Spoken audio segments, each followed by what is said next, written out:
Michael Church here, Crawl Space Ninja, just in a house 4 months old. Want to show you a couple things. Number one, they did not install the vapor barrier all that well. The vapor barrier is supposed to be overlapped and taped so that you don't have exposed earth. But anyway, just goes to show you that not everybody does crawl spaces the way they're supposed to be done. The crawl space is the garbage can for the contractors in many cases, and you can see they didn't clean up.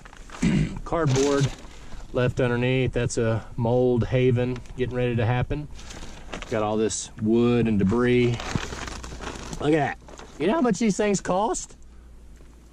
That's like 10 bucks probably sitting there. Look at that, that's a weird one too. But anyway, and we also saw some water intrusion all along that wall over there.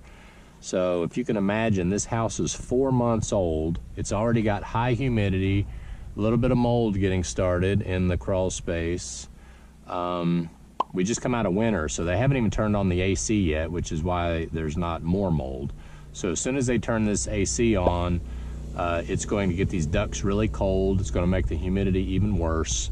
And you already got standing water over there adding, if you can see the block wall, adding to the moisture problem in the crawl space. So, not sure why they build crawl spaces this way, but this passed building code.